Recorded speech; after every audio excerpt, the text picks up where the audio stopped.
गुजरात और महाराष्ट्र के राज्यपाल आचार्य देवव्रत जी,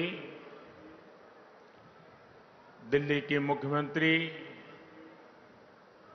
रेखा गुप्ता जी,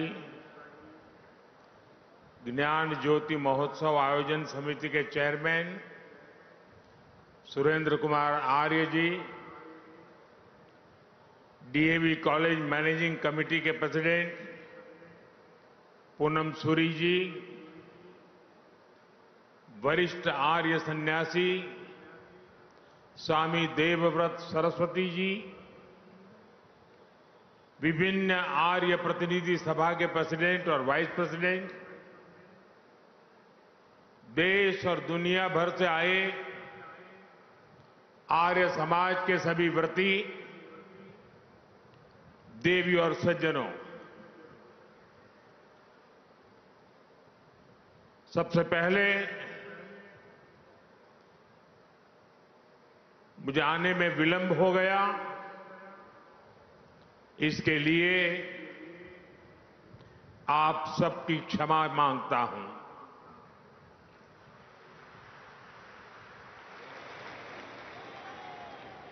आज सरदार साहब की जयंती थी, 150वीं जयंती। Statue of unity Ekta Nagar में उनका कार्यक्रम था और मुझे आने में विलंब हो गया और उसके कारण मैं समय से नहीं आ पाया और इसलिए मैं आप सबकी क्षमा चाहता हूं।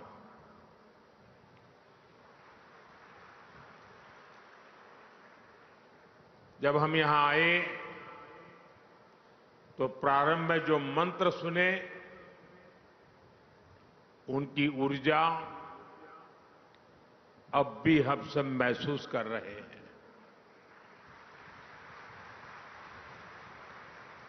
जब भी मुझे आपके बीच आने का अवसर मिला और जब जब मैं आया,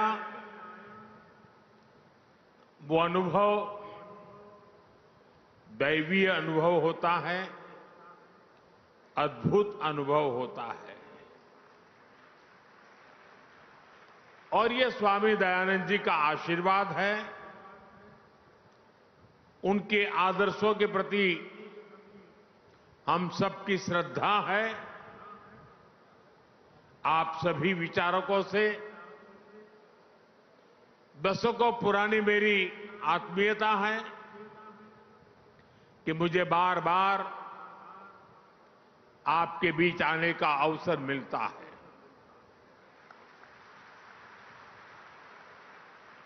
और जब भी मैं आपसे मिलता हूं, आपसे संवाद करता हूं, एक अलग ही ऊर्जा से, एक अलग ही प्रेरणा से भर जाता हूं। और मुझे भी बताया गया कि ऐसे 9 और सभागृह बनाए गए हैं, वहां सभी हमारे आर्य समाज के व्रती वीडियो से इस कार्यक्रम को देख रहे हैं। मैं उनके दर्शन नहीं कर पा रहा हूं, लेकिन मैं उनको भी यहां से प्रणाम करता हूं। साथियों, गत वर्ष गुजरात में दयानंद सरस्वती जी के जन्म स्थान पर विशेष कार्यक्रम हुआ था। उसमें मैं वीडियो संदेश के जरिए शामिल हुआ था। इसके पहले यहां दिल्ली में ही मुझे महर्षि दयानंद सरस्वती जी की 200वीं जयंती समारोह के शुभारंभ का सौभाग्य मिला था। वेद मंत्रों के उच्चारण की ऊर्जा, वो हवन, अनुष्ठान, ऐसा लगता है जैसे अभी वो सब कल की ही बात हो। साथियों, तब उस आयोजन में हम सब ने 200वीं जयंती के समारोह को एक विचार यज्ञ के रूप में 2 वर्ष तक जारी रखने का फैसला किया था। मुझे खुशी है वो अखंड विचार यज्ञ अनवरत 2 वर्ष तक चला है। समय समय पर मुझे आपके प्रयासों और कार्यक्रमों की जानकारी भी मिलती रही है और आज मुझे एक बार फिर आर्य समाज के 150वें स्थापना वर्ष के इस आयोजन में अपनी एक और भाव आहुति देने का अवसर मिला है। मैं स्वामी दयानंद सरस्वती जी के चरणों में प्रणाम करता हूं, उन्हें आदरपूर्वक श्रद्धांजलि देता हूं। मैं आप सभी को इस अंतर्राष्ट्रीय समिट के लिए हार्दिक शुभकामनाएं देता हूं। अभी हमें इस अवसर पर विशेष स्मारक सिक्के को जारी करने का भी सौभाग्य मिला है। साथियों, आर्य समाज की स्थापना के 150 वर्ष ये अवसर केवल समाज के एक हिस्से या संप्रदाय से जुड़ा नहीं है। ये अवसर पूरे भारत की वैदिक पहचान से जुड़ा है। ये अवसर भारत के उस विचार से जुड़ा है जो गंगा के प्रवाह की तरह खुद को परिष्कृत करने की सेल्फ प्यूरिफिकेशन की ताकत रखता है। ये अवसर उस महान परंपरा से जुड़ा है जिसने समाज सुधार की महान परंपरा को निरंतर आगे बढ़ाया, जिसने आजादी की लड़ाई में कितने ही सेनानियों को वैचारिक ऊर्जा दी। लाला लाजपत राय, हुतात्मा राम प्रसाद बिस्मिल, ऐसे कितने ही क्रांतिकारियों ने आर्य समाज से प्रेरणा लेकर आजादी की लड़ाई में अपना सर्वस्व समर्पित किया था।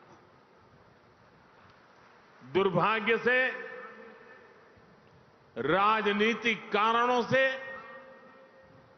आजादी की लड़ाई में आर्य समाज की इस भूमिका को वो सम्मान नहीं मिला जिसका आर्य समाज हकदार था।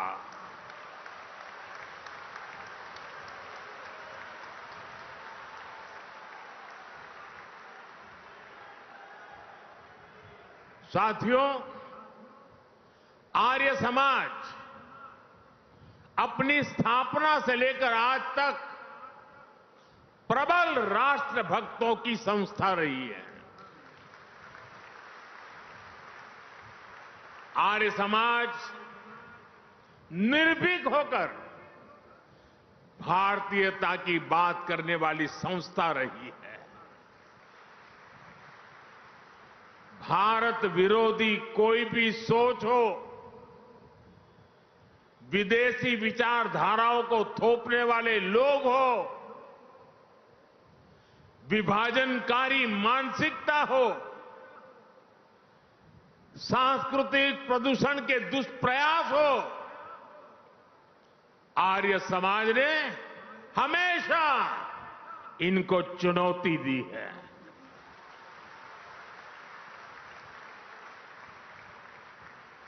मुझे संतोष है कि आज जब आर्य समाज और उसकी स्थापना के 150 वर्ष हो रहे हैं, तो समाज और देश दयानंद सरस्वती जी के महान विचारों को इस विराट स्वरूप में नमन कर रहा है। साथियों, स्वामी श्रद्धानंद जैसे आर्य समाज के अनेक मनीषी जिन्होंने धर्म जागरण के जरिए इतिहास की धारा को एक नई दिशा दी। आज ऐतिहासिक क्षण में उन सबकी ऊर्जा और आशीर्वाद भी शामिल है। मैं इस मंच से ऐसी कोटि कोटि पुण्यात्माओं को नमन करता हूं, उनकी स्मृति को प्रणाम करता हूं। साथियों, हमारा भारत कई मायनों में विशेष है। ये धरती, इसकी सभ्यता, इसकी वैदिक परंपरा, ये युगों युगों से अमर है, क्योंकि किसी भी कालखंड में जब नई चुनौतियां आती हैं, समय नए सवाल पूछता है, तो कोई न कोई महान विभूति उनके उत्तर लेकर अवतरित हो जाती है। कोई न कोई ऋषि, महर्षि और मनीषी हमारे समाज को नई दिशा दिखाते हैं। दयानंद सरस्वती जी भी इसी विराट परंपरा के महर्षि थे। उन्होंने गुलामी के कालखंड में जन्म लिया था। सदियों की गुलामी से पूरा देश, पूरा समाज टूट चुका था। विचार और चिंतन की जगह पाखंड और कुरीतियों ने ले ली थी। अंग्रेज हमें हमारी परंपराओं और हमारी मान्यताओं को नीचा दिखाते थे। हमें नीचा दिखाकर वो भारत की गुलामी को सही ठहराते थे। ऐसी परिस्थितियों में नए मौलिक विचारों को कहने का साहस भी समाज खो रहा था। और ऐसे ही मुश्किल समय में एक युवा सन्यासी आता है।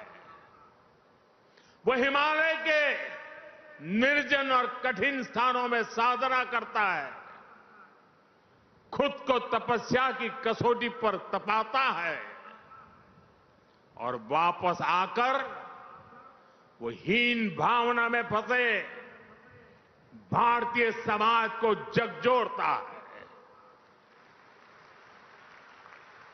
जब पूरी अंग्रेजी सत्ता भारतीय पहचान को नीचा दिखाने में लगी थी, जब समाज के गिरते आदर्शों और नैतिकता के पश्चिमीकरण को आधुनिकीकरण के तौर पर पेश किया जा रहा था, तब आत्मविश्वास में भरा वो ऋषि अपने समाज का आह्वान करता है, वेदों की ओर लौटो, वेदों की ओर लौटो। ऐसी अद्भुत विभूति थे स्वामी दयानंद जी। उन्होंने गुलामी के उस कालखंड में दबी कुचली राष्ट्र की चेतना को फिर से जागृत कर दिया। साथियों, स्वामी दयानंद सरस्वती जी जानते थे कि अगर भारत को आगे बढ़ना है तो भारत को सिर्फ गुलामी की जंजीरें ही नहीं तोड़नी है, जिन जंजीरों ने हमारे समाज को जकड़ा हुआ था, उस जंजीरों को भी तोड़नी जरूरी थी। इसलिए स्वामी दयानंद सरस्वती जी ने ऊंच नीच, छूताछूत और भेदभाव का खंडन किया। उन्होंने छुआछूत को जड़ मूल से उखाड़ फेंकने की आह्वान किया। उन्होंने अशिक्षा के खिलाफ अभियान छेड़ा। उन्होंने हमारे वेदों और शास्त्रों की गलत व्याख्या और मिलावट करने वालों को ललकारा। उन्होंने विदेशी नैरेटिव्स को भी चुनौती दी और शास्त्रार्थ की पुरानी परंपरा से सत्य को सिद्ध किया। साथियों, स्वामी दयानंद जी युगद्रष्टा महापुरुष थे। वो जानते थे, चाहे व्यक्ति निर्माण हो या समाज निर्माण, उसके नेतृत्व में नारी शक्ति की बहुत बड़ी भूमिका होती है। इसलिए उन्होंने महिलाओं को घर की चौखट तक सीमित समझने वाली सोच को ही चुनौती दी। आर्य समाज के स्कूलों में लड़कियों को शिक्षा देने का अभियान शुरू किया। उस समय जालंधर में जो कन्या विद्यालय शुरू हुआ, वो देखते ही देखते कन्या महाविद्यालय बन गया। आर्य समाज के ऐसे ही महाविद्यालयों में पढ़ी लाखों लाख बेटियां आज राष्ट्र की नींव को मजबूत कर रही है। साथियों, यहां दिल्ली की मुख्यमंत्री रेखा गुप्ता जी इस समय मंच पर मौजूद है। अभी 2 दिन पहले ही हमारी राष्ट्रपति द्रौपदी मुर्मू जी ने राफेल फाइटर प्लेन में उड़ान भरी और इसमें उनकी साथी बनी स्क्वाड्रन लीडर शिवांगी सिंह। आज हमारी बेटियां फाइटर जेट उड़ा रही हैं और ड्रोन दीदी बनकर आधुनिक कृषि को भी बढ़ावा दे रही है। आज हम गर्व के साथ कह सकते हैं, भारत आज दुनिया के सबसे ज्यादा फीमेल स्टेम ग्रेजुएट्स वाला देश है। आज साइंस और टेक्नोलॉजी की फील्ड में भी महिलाएं लीडरशिप रोल में आ रही है। आज देश की टॉप वैज्ञानिक संस्थानों में विमेन साइंटिस्ट मंगलयान, चंद्रयान और गगनयान जैसे स्पेस मिशंस में अहम भूमिका निभा रही है। ये बदलाव बताता है कि देश आज सही मार्ग पर आगे बढ़ रहा है।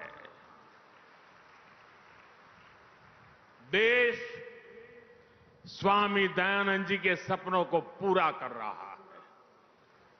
साथियों, स्वामी दयानंद जी के एक विचार का मैं अक्सर चिंतन करता हूं, उसे कई बार लोगों को बोलता भी हूं।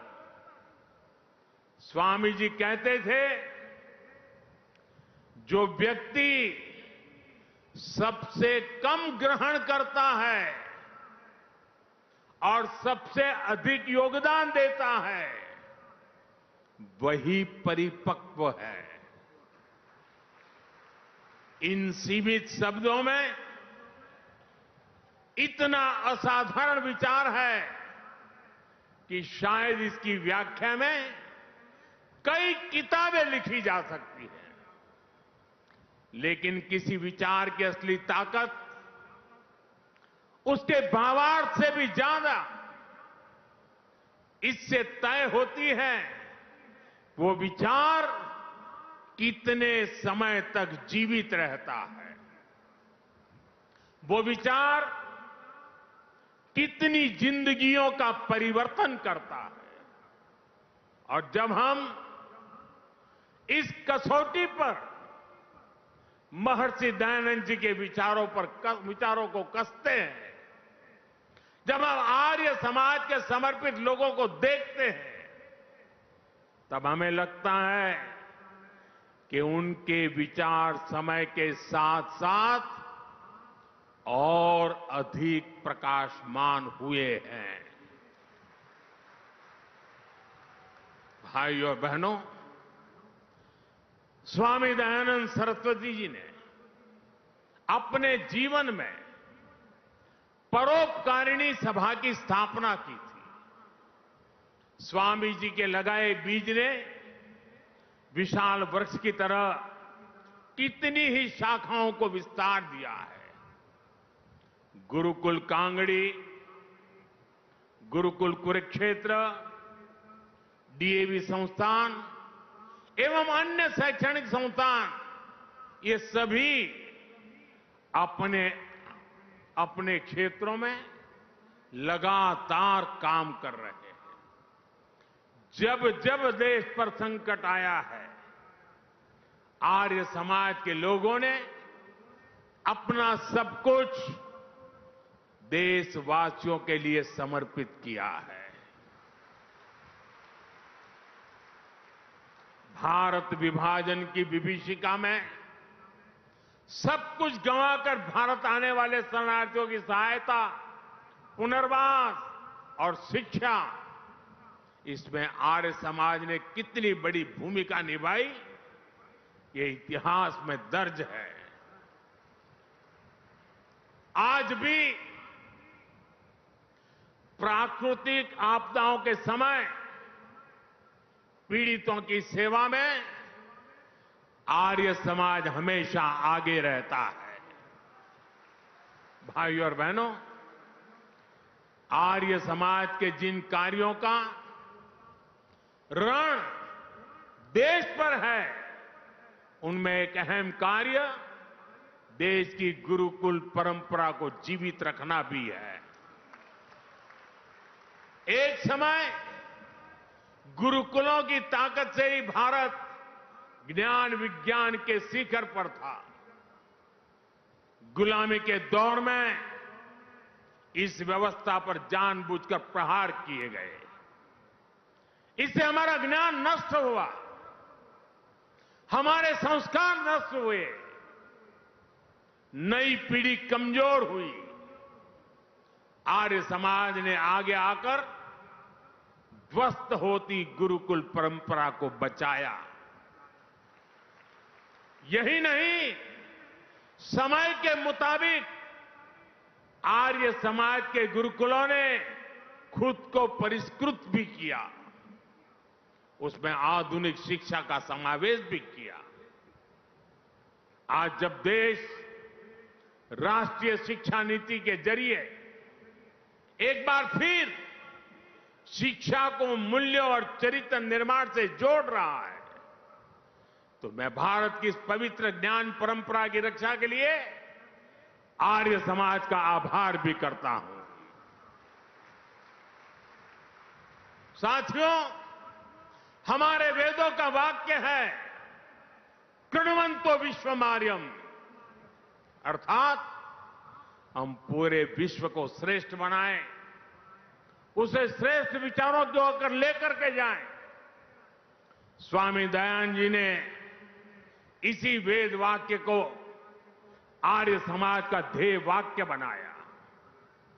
आज यही वेद वाक्य भारत की विकास यात्रा का मूल मंत्र भी है। भारत के विकास से विश्व का कल्याण, भारत की समृद्धि से मानवता की सेवा, देश इसी विजन पर आगे बढ़ रहा है। आज भारत सस्टेनेबल डेवलपमेंट की दिशा में एक प्रमुख ग्लोबल वॉइस बन चुका है। जिस तरह स्वामी जी ने वेदों की ओर लौटने का आह्वान किया था, उसी तरह आज भारत वैदिक जीवन पद्धति और आदर्शों की ओर लौटने की बात ग्लोबल स्टेज पर कर रहा है। इसके लिए हमने मिशन लाइफ लॉन्च किया है। पूरे विश्व से इसे सपोर्ट मिल रहा है। One sun, one world, one grid vision के जरिए हम क्लीन एनर्जी को भी एक ग्लोबल मूवमेंट में बदल रहे हैं। हमारा योग भी आज अंतर्राष्ट्रीय योग दिवस के जरिए दुनिया के 190 से ज्यादा देशों में पहुंच चुका है। जीवन में योग को अंगीकार करने की, योगमय जीवन जीने की ये पहल पर्यावरण से जुड़े लाइफ जैसे मिशन, ये वैश्विक अभियान पूरी दुनिया आज जिनमें रुचि दिखा रही है। आर्य समाज के लोगों के लिए तो ये उनके जीवन और अनुशासन का हिस्सा है। सादा जीवन और सेवा की भावना, भारतीय वेशभूषा और परिधानों का प्राथमिकता, पर्यावरण की चिंता, भारतीयता का प्रचार प्रसार, आर्य समाज के लोग आजीवन इसमें लगे रहते हैं। इसलिए भाइयों बहनों, आज भारत जब सर्वे भवन्तु सुखिनः का उद्देश्य लेकर विश्व कल्याण के इन अभियानों को आगे बढ़ रहा है, आज भारत विश्व बंधु के रूप में अपनी भूमिका को और मजबूत कर रहा है। तो आर्य समाज का हर सदस्य इसे सहज ही अपना उद्देश्य मानकर काम कर रहा है। मैं आप सभी की इसके लिए सराहना करता हूं, प्रशंसा करता हूं। साथियों, स्वामी दयानंद सरस्वती जी ने जो मशाल जलाई, पिछले 150 वर्षों से आर्य समाज के रूप में समाज का पथ प्रदर्शन कर रही है। मैं मानता हूं स्वामी जी हम सभी में एक उत्तरदायित्व बोझ जगा कर गए हैं। ये उत्तरदायित्व है नए विचारों को आगे बढ़ाने का। ये उत्तरदायित्व होता है, चलता है, ऐसी रूढ़ियों को तोड़कर नए सुधारों का। आप सभी का मुझ पर इतना स्नेह रहा है, इसलिए मैं आज आपसे कुछ मांगने के लिए भी आया हूं, कुछ आग्रह भी करने आया हूं। मांग सकता हूं ना? मांग सकता हूं ना? मुझे पूरा विश्वास है आप देखे रहेंगे।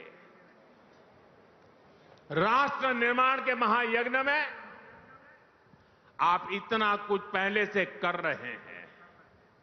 मैं देश की कुछ वर्तमान प्राथमिकताएं भी आपके सामने दोहराना चाहता हूं। जैसे स्वदेशी आंदोलन, आर्य समाज इनसे ऐतिहासिक रूप से जुड़ा रहा है। आज जब देश ने फिर से स्वदेशी की जिम्मेदारी उठाई है, देश वोकल फॉर लोकल हुआ है, तो आपकी भूमिका इसमें और अहम हो जाती है। साथियों, आपको ध्यान होगा, अभी कुछ समय पहले देश ने ज्ञान भारतम मिशन भी शुरू किया है। इसका उद्देश्य है भारत की प्राचीन मैन्युस्क्रिप्ट को डिजिटाइज और प्रिजर्व करना, अथाह ज्ञान की हमारी ये धरोहर है, ये तभी संरक्षित होगी जब हमारी नई पीढ़ी इनसे जुड़े, इनकी अहमियत को समझे। इसलिए मैं आर्य समाज से आह्वान करूंगा, आपने 150 साल से भारत के पवित्र प्राचीन ग्रंथों को खोजने और संरक्षित करने का काम किया है। हमारे ग्रंथों को मौलिक रूप में बचाने का काम कई पीढ़ियों से आर्य समाज के लोग करते आ रहे हैं। ज्ञान भारतम मिशन अब इसी प्रयास को राष्ट्रीय स्तर पर लेकर जाएगा। आप इसे अपना ही अभियान मानकर इसमें सहयोग करें और अपने गुरुकुलों के जरिए, अपने संस्थानों के जरिए युवाओं को मैन्युस्क्रिप्ट के अध्ययन और शोध से भी जोड़े। साथियों, महर्षि दयानंद जी की 200वीं जयंती के अवसर पर मैंने यज्ञ में प्रयोग होने वाले अनाजों की चर्चा की थी। हम सब जानते हैं यज्ञ में श्री अन्न की कितनी अहमियत होती है। जो अनाज यज्ञ में इस्तेमाल होते हैं उन्हें विशेष रूप से पवित्र माना जाता है। इन अन्नों के साथ मोटे अनाज यानी श्री अन्न की भारतीय परंपरा को भी हमें आगे बढ़ाना है। यज्ञ में प्रयोग होने वाले अन्न की एक खूबी ये भी होती है कि उनकी पैदावार प्राकृतिक रूप से होनी चाहिए। प्राकृतिक खेती, नेचुरल फार्मिंग, अभी आचार्य जी बड़े विस्तार से उसका वर्णन कर रहे थे। ये नेचुरल फार्मिंग भारतीय अर्थव्यवस्था की बहुत बड़ी आधार हुआ करती थी। आज एक बार फिर दुनिया उसके महत्व को समझने लगी है। मेरा आग्रह है, आर्य समाज नेचुरल फार्मिंग के आर्थिक और आध्यात्मिक पहलू के प्रति भी लोगों को जागरूक करे। साथियों, एक और विषय है, जल संरक्षण का भी है। आज देश गांव-गांव साफ पानी पहुंचाने के लिए जल जीवन मिशन पर काम कर रहा है। जल जीवन मिशन अपने आप में दुनिया का सबसे बड़ा अनूठा अभियान है। लेकिन हमें ध्यान रखना है, पानी पहुंचाने के संसाधन तभी काम करेंगे जब आने वाली पीढ़ियों के लिए पर्याप्त पानी बचेगा। इसके लिए हम ड्रिप इरिगेशन से खेती को बढ़ावा दे रहे हैं। देश में 60,000 से ज्यादा अमृत सरोवर बनाने का भी काम हुआ है। हमें चाहिए सरकार के इन प्रयासों के साथ साथ समाज खुद भी आगे आए। हमारे यहां गांव-गांव तालाब, सरोवर, कुआं और वापी होते थे। बदलते हालातों में उनकी उपेक्षा होती गई और वो सूखते चले गए। हमें लोगों को अपने इन प्राकृतिक संसाधनों को बचाने के लिए निरंतर जागृत करना है। कैच द रेन जो सरकार का अभियान है, रिचार्जिंग वेल बनाने का जो अभियान है, वर्षा का पानी का उपयोग रिचार्जिंग के लिए करना, ये समय की मांग है। साथियों, बीते काफी समय से देश में एक पेड़ मां के नाम अभियान भी खूब सफल हुआ है। ये अभियान केवल कुछ दिनों या वर्षों का नहीं है, वृक्षारोपण सतत चलने वाला अभियान है। आर्य समाज के लोग इस अभियान से भी ज्यादा लोगों को जोड़ सकते हैं। साथियों, हमारे वेद हमें सिखाते हैं, संगच्छध्वम संवदध्वम संवो मनासी जानताम, अर्थात हम एक साथ चले, एक साथ बोले और एक दूसरे के मन को जाने, यानी एक दूसरे के विचारों का सम्मान करें। वेदों के इसी आह्वान को हमें राष्ट्र के आह्वान के रूप में भी देखना है। हमें देश के संकल्पों को अपना संकल्प बनाना है। हमें जन भागीदारी की भावना से सामूहिक प्रयासों को आगे बढ़ाना है। इन 150 वर्षों में आर्य समाज ने इसी भावना से काम किया है। इसी भावना को हमें निरंतर सशक्त करना है। मुझे विश्वास है महर्षि दयानंद सरस्वती जी के विचार इसी तरह मानवता के कल्याण का मार्ग प्रशस्त करते रहेंगे। इसी कामना के साथ एक बार फिर आप सभी को आर्य समाज के 150 वर्ष की हार्दिक शुभकामनाएं देता हूं। आप सबका बहुत बहुत धन्यवाद। नमस्कार। गुजरात और महाराष्ट्र के राज्यपाल आचार्य देवव्रत जी,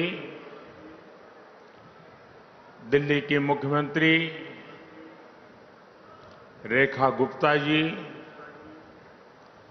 ज्ञान ज्योति महोत्सव आयोजन समिति के चेयरमैन सुरेंद्र कुमार आर्य जी, डीएवी कॉलेज मैनेजिंग कमेटी के प्रेसिडेंट पूनम सूरी जी, वरिष्ठ आर्य सन्यासी स्वामी देवव्रत सरस्वती जी, विभिन्न आर्य प्रतिनिधि सभा के प्रेसिडेंट और वाइस प्रेसिडेंट, देश और दुनिया भर से आए आर्य समाज के सभी व्रती, देवी और सज्जनों,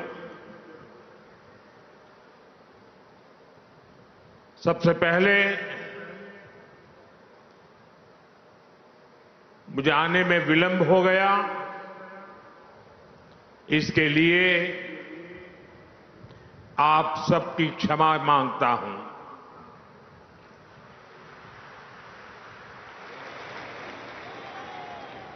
आज सरदार साहब की जयंती थी, 150वीं जयंती। Statue of unity Ekta Nagar में उनका कार्यक्रम था और मुझे आने में विलंब हो गया और उसके कारण मैं समय से नहीं आ पाया और इसलिए मैं आप सबकी क्षमा चाहता हूं।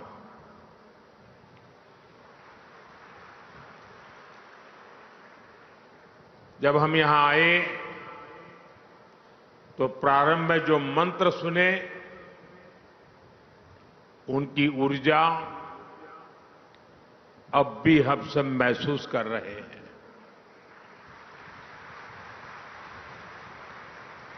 जब भी मुझे आपके बीच आने का अवसर मिला और जब जब मैं आया, वो अनुभव दैवीय अनुभव होता है, अद्भुत अनुभव होता है। और ये स्वामी दयानंद जी का आशीर्वाद है, उनके आदर्शों के प्रति हम सबकी श्रद्धा है। आप सभी विचारकों से दशकों पुरानी मेरी आत्मीयता है कि मुझे बार बार आपके बीच आने का अवसर मिलता है।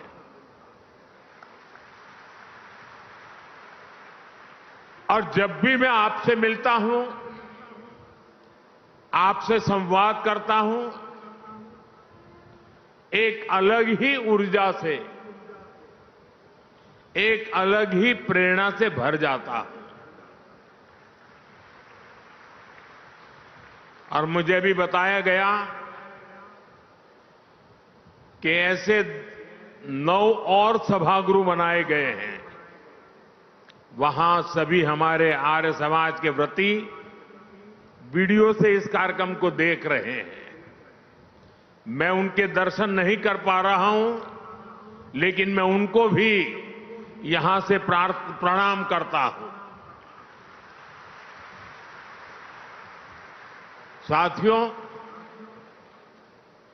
गत वर्ष गुजरात में दयानंद सरस्वती जी के जन्म स्थान पर विशेष कार्यक्रम हुआ था।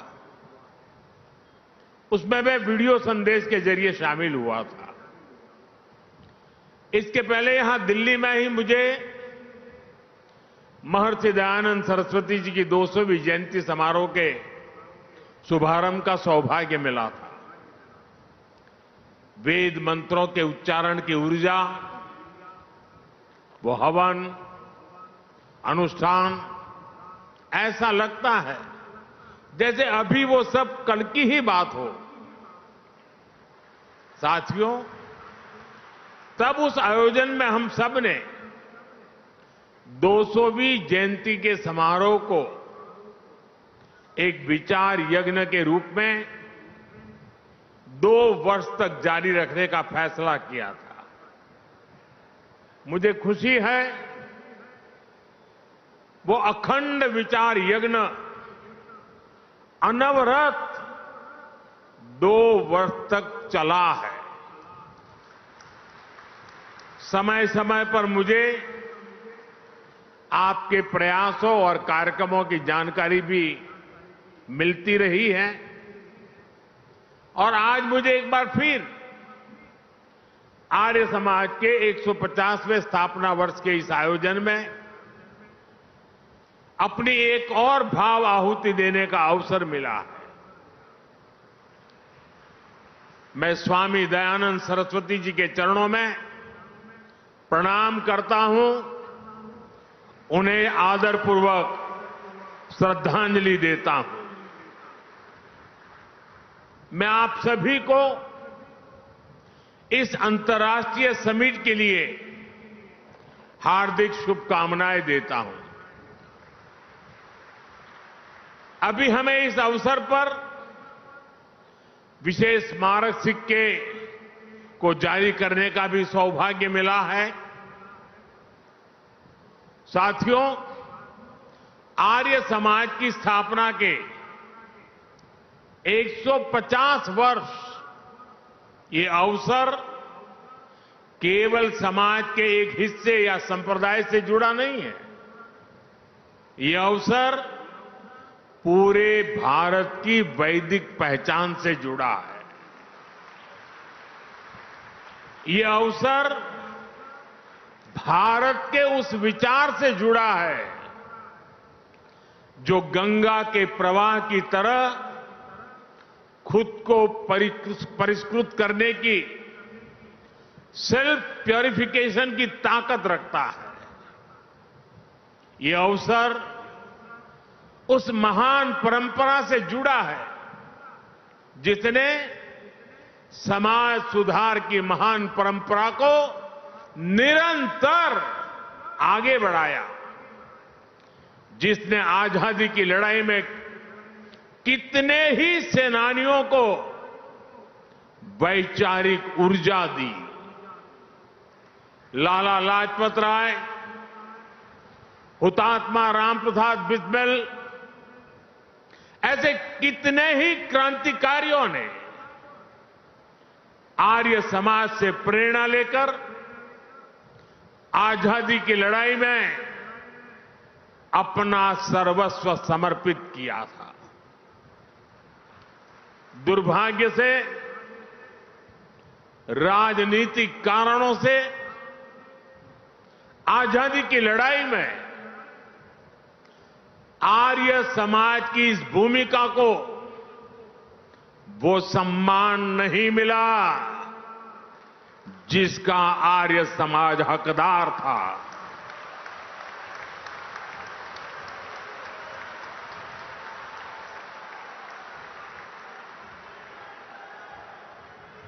साथियों, आर्य समाज अपनी स्थापना से लेकर आज तक प्रबल राष्ट्र भक्तों की संस्था रही है। आर्य समाज निर्भीक होकर भारतीयता की बात करने वाली संस्था रही है। भारत विरोधी कोई भी सोच हो, विदेशी विचारधाराओं को थोपने वाले लोग हो, विभाजनकारी मानसिकता हो, सांस्कृतिक प्रदूषण के दुष्प्रयास हो, आर्य समाज ने हमेशा इनको चुनौती दी है।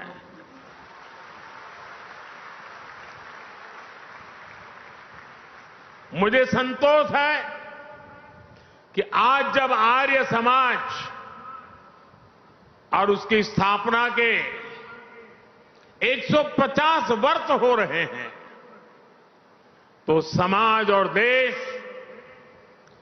दयानंद सरस्वती जी के महान विचारों को इस विराट स्वरूप में नमन कर रहा है।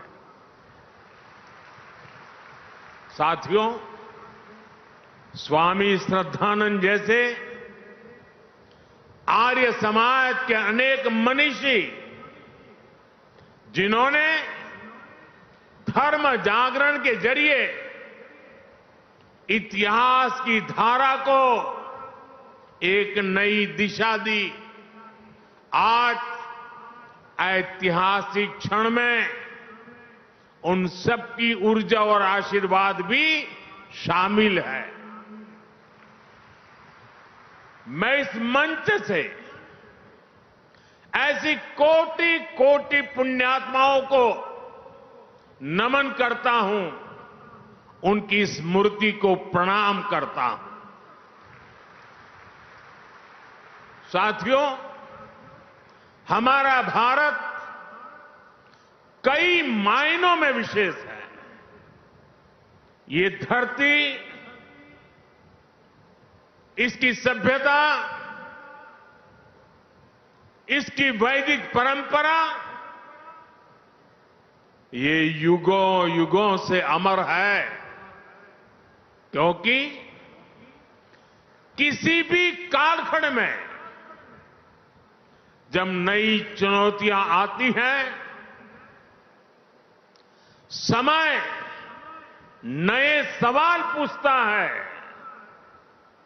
तो कोई न कोई महान विभूति उनके उत्तर लेकर अवतरित हो जाती है।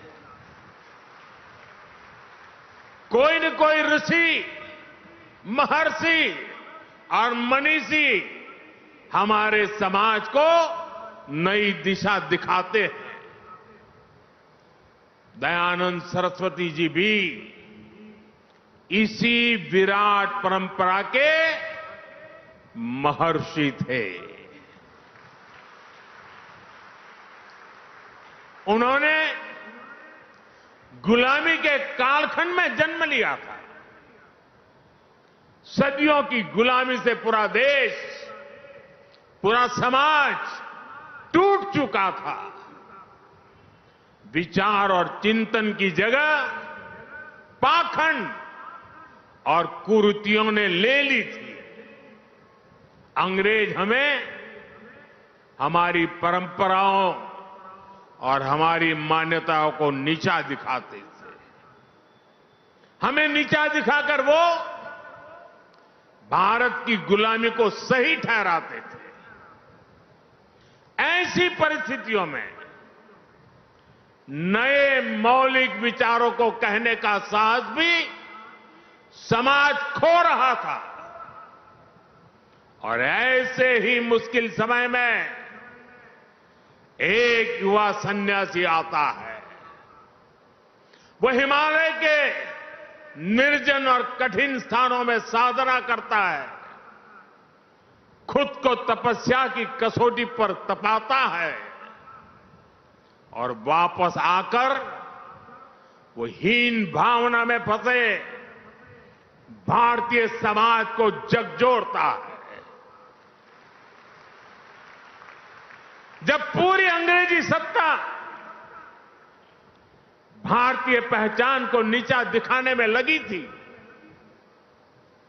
जब समाज के गिरते आदर्शों और नैतिकता के पश्चिमीकरण को आधुनिकीकरण के तौर पर पेश किया जा रहा था, तब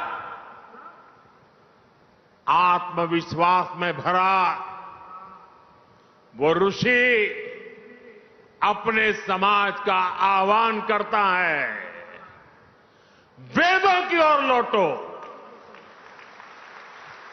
वेदों की ओर लौटो। ऐसी अद्भुत विभूति थे स्वामी दयानंद जी।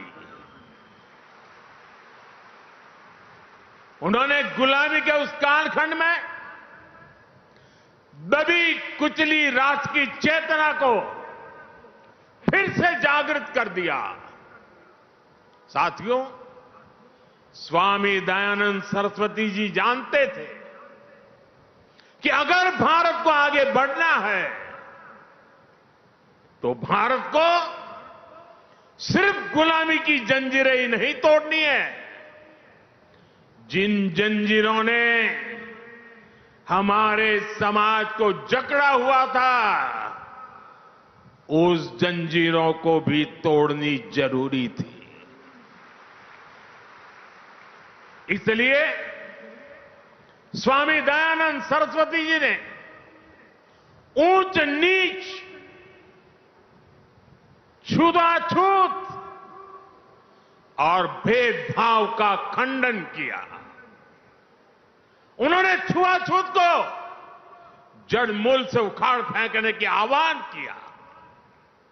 उन्होंने अशिक्षा के खिलाफ अभियान छेड़ा।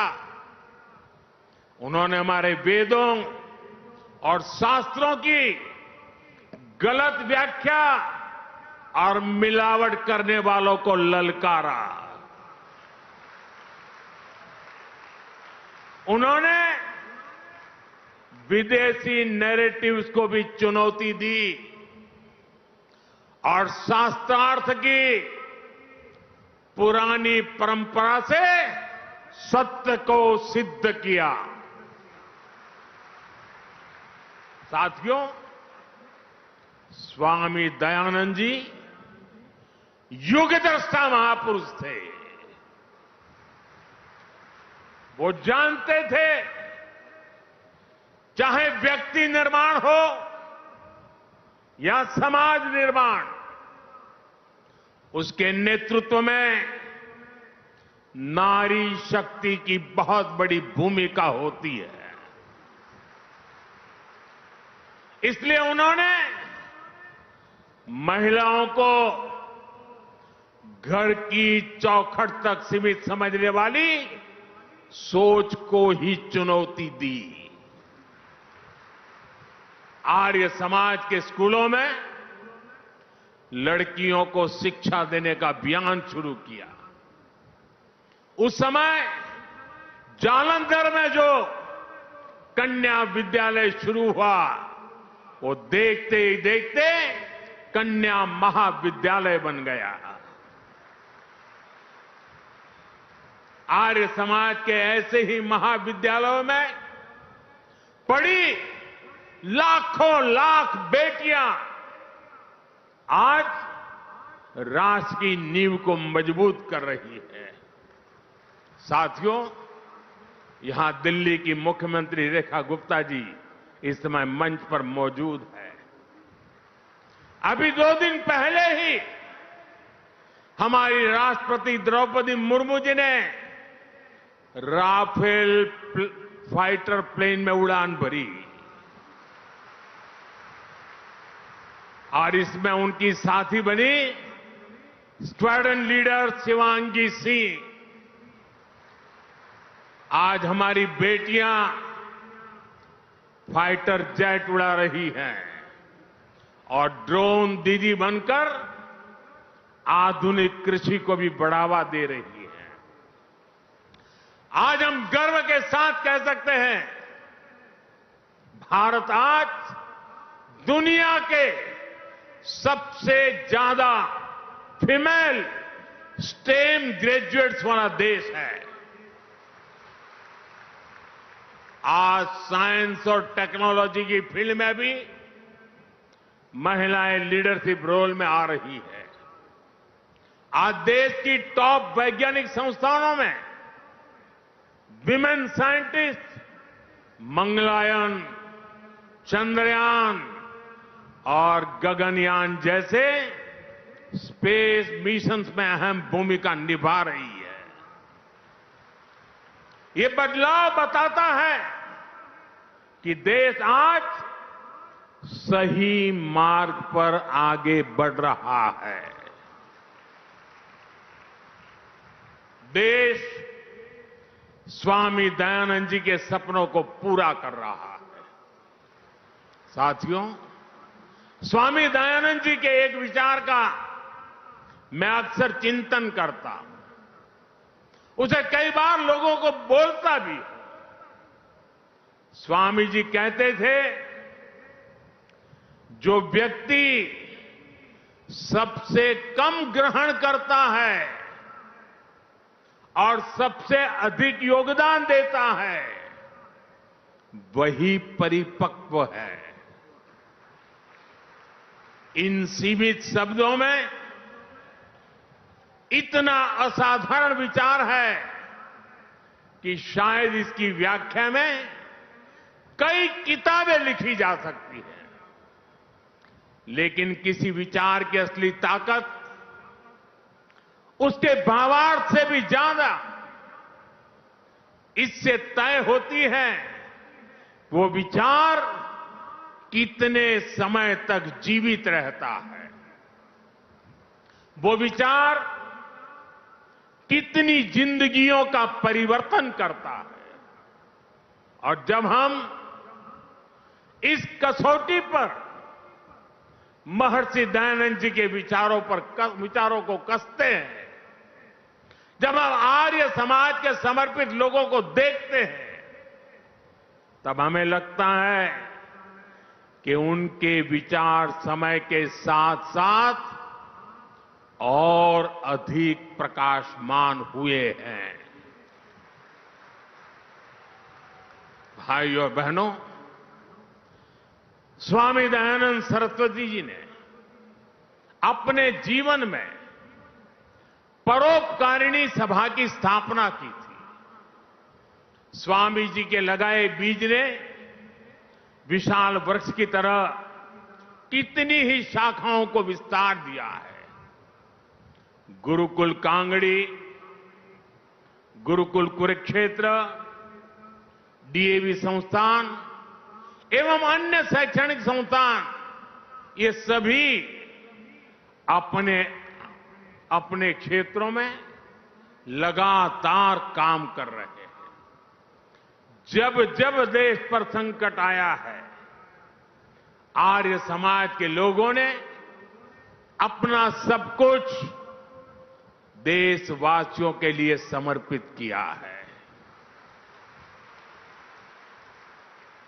भारत विभाजन की विभीषिका में सब कुछ गंवाकर भारत आने वाले शरणार्थियों की सहायता, पुनर्वास और शिक्षा, इसमें आर्य समाज ने कितनी बड़ी भूमिका निभाई, ये इतिहास में दर्ज है। आज भी प्राकृतिक आपदाओं के समय पीड़ितों की सेवा में आर्य समाज हमेशा आगे रहता है। भाइयों और बहनों, आर्य समाज के जिन कार्यों का ऋण देश पर है, उनमें एक अहम कार्य देश की गुरुकुल परंपरा को जीवित रखना भी है। एक समय गुरुकुलों की ताकत से ही भारत ज्ञान विज्ञान के शिखर पर था।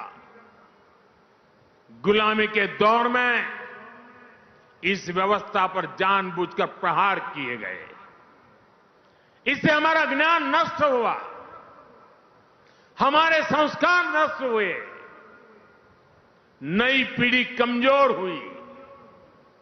आर्य समाज ने आगे आकर ध्वस्त होती गुरुकुल परंपरा को बचाया। यही नहीं, समय के मुताबिक आर्य समाज के गुरुकुलों ने खुद को परिष्कृत भी किया, उसमें आधुनिक शिक्षा का समावेश भी किया। आज जब देश राष्ट्रीय शिक्षा नीति के जरिए एक बार फिर शिक्षा को मूल्य और चरित्र निर्माण से जोड़ रहा है, तो मैं भारत की इस पवित्र ज्ञान परंपरा की रक्षा के लिए आर्य समाज का आभार भी करता हूं। साथियों, हमारे वेदों का वाक्य है कृण्वन्तो विश्वमार्यम, अर्थात हम पूरे विश्व को श्रेष्ठ बनाएं, उसे श्रेष्ठ विचारों की ओर लेकर के जाएं। स्वामी दयानंद जी ने इसी वेद वाक्य को आर्य समाज का ध्येय वाक्य बनाया। आज यही वेद वाक्य भारत की विकास यात्रा का मूल मंत्र भी है। भारत के विकास से विश्व का कल्याण, भारत की समृद्धि से मानवता की सेवा, देश इसी विजन पर आगे बढ़ रहा है। आज भारत सस्टेनेबल डेवलपमेंट की दिशा में एक प्रमुख ग्लोबल वॉइस बन चुका है। जिस तरह स्वामी जी ने वेदों की ओर लौटने का आह्वान किया था, उसी तरह आज भारत वैदिक जीवन पद्धति और आदर्शों की ओर लौटने की बात ग्लोबल स्टेज पर कर रहा है। इसके लिए हमने मिशन लाइफ लॉन्च किया है। पूरे विश्व से इसे सपोर्ट मिल रहा है। One sun, one world, one grid vision के जरिए हम क्लीन एनर्जी को भी एक ग्लोबल मूवमेंट में बदल रहे हैं। हमारा योग भी आज अंतर्राष्ट्रीय योग दिवस के जरिए दुनिया के 190 से ज्यादा देशों में पहुंच चुका है। जीवन में योग को अंगीकार करने की, योगमय जीवन जीने की ये पहल, पर्यावरण से जुड़े लाइफ जैसे मिशन, ये वैश्विक अभियान पूरी दुनिया आज जिनमें रुचि दिखा रही है। आर्य समाज के लोगों के लिए तो ये उनके जीवन और अनुशासन का हिस्सा है। सादा जीवन और सेवा की भावना, भारतीय वेशभूषा और परिधानों का प्राथमिकता, पर्यावरण की चिंता, भारतीयता का प्रचार प्रसार, आर्य समाज के लोग आजीवन इसमें लगे रहते हैं। इसलिए भाइयों बहनों, आज भारत जब सर्वे भवन्तु सुखिनः का उद्देश्य लेकर विश्व कल्याण के इन अभियानों को आगे बढ़ रहा है, आज भारत विश्व बंधु के रूप में अपनी भूमिका को और मजबूत कर रहा है। तो आर्य समाज का हर सदस्य इसे सहज ही अपना उद्देश्य मानकर काम कर रहा है। मैं आप सभी की इसके लिए सराहना करता हूं, प्रशंसा करता हूं।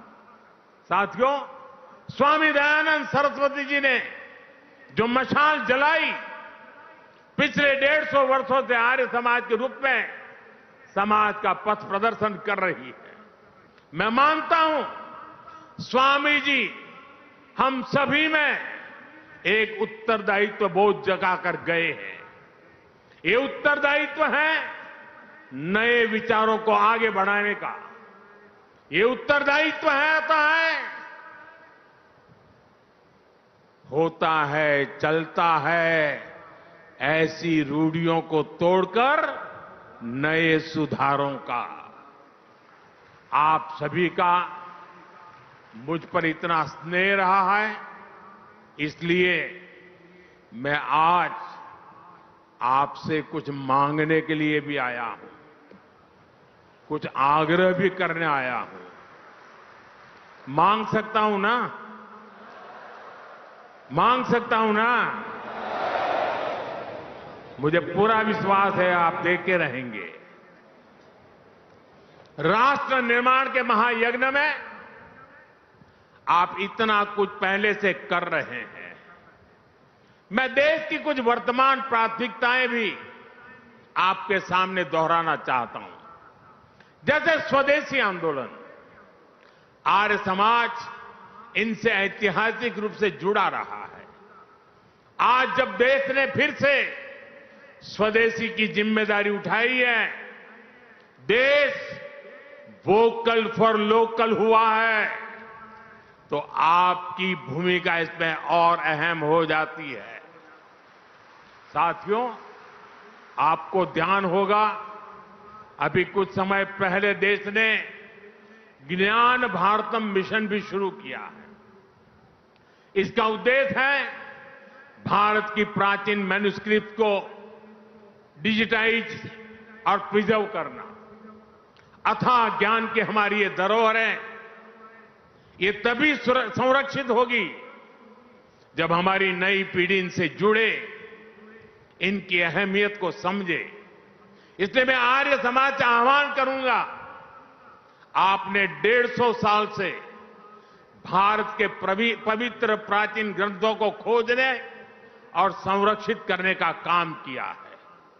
हमारे ग्रंथों को मौलिक रूप में बचाने का काम कई पीढ़ियों से आर्य समाज के लोग करते आ रहे हैं। ज्ञान भारतम मिशन अब इसी प्रयास को राष्ट्रीय स्तर पर लेकर जाएगा। आप इसे अपना ही अभियान मानकर इसमें सहयोग करें और अपने गुरुकुलों के जरिए, अपने संस्थानों के जरिए युवाओं को मैन्युस्क्रिप्ट के अध्ययन और शोध से भी जोड़े। साथियों, महर्षि दयानंद जी की 200वीं जयंती के अवसर पर मैंने यज्ञ में प्रयोग होने वाले अनाजों की चर्चा की थी। हम सब जानते हैं यज्ञ में श्री अन्न की कितनी अहमियत होती है। जो अनाज यज्ञ में इस्तेमाल होते हैं उन्हें विशेष रूप से पवित्र माना जाता है। इन अन्नों के साथ मोटे अनाज यानी श्री अन्न की भारतीय परंपरा को भी हमें आगे बढ़ाना है। यज्ञ में प्रयोग होने वाले अन्न की एक खूबी यह भी होती है कि उनकी पैदावार प्राकृतिक रूप से होनी चाहिए। प्राकृतिक खेती, नेचुरल फार्मिंग, अभी आचार्य जी बड़े विस्तार से उसका वर्णन कर रहे थे। ये नेचुरल फार्मिंग भारतीय अर्थव्यवस्था की बहुत बड़ी आधार हुआ करती थी। आज एक बार फिर दुनिया उसके महत्व को समझने लगी है। मेरा आग्रह है, आर्य समाज नेचुरल फार्मिंग के आर्थिक और आध्यात्मिक पहलू के प्रति भी लोगों को जागरूक करे। साथियों, एक और विषय है, जल संरक्षण का भी है। आज देश गांव-गांव साफ पानी पहुंचाने के लिए जल जीवन मिशन पर काम कर रहा है। जल जीवन मिशन अपने आप में दुनिया का सबसे बड़ा अनूठा अभियान है, लेकिन हमें ध्यान रखना है, पानी पहुंचाने के संसाधन तभी काम करेंगे जब आने वाली पीढ़ियों के लिए पर्याप्त पानी बचेगा। इसके लिए हम ड्रिप इरिगेशन से खेती को बढ़ावा दे रहे हैं। देश में 60,000 से ज्यादा अमृत सरोवर बनाने का भी काम हुआ है। हमें चाहिए सरकार के इन प्रयासों के साथ साथ समाज खुद भी आगे आए। हमारे यहां गांव-गांव तालाब, सरोवर, कुआं और वापी होते थे। बदलते हालातों में उनकी उपेक्षा होती गई और वो सूखते चले गए। हमें लोगों को अपने इन प्राकृतिक संसाधनों को बचाने के लिए निरंतर जागृत करना है।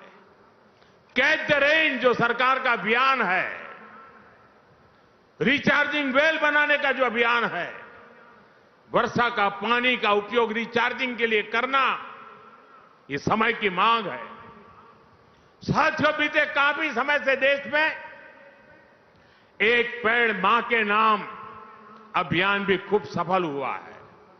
ये अभियान केवल कुछ दिनों या वर्षों का नहीं है, वृक्षारोपण सतत चलने वाला अभियान है।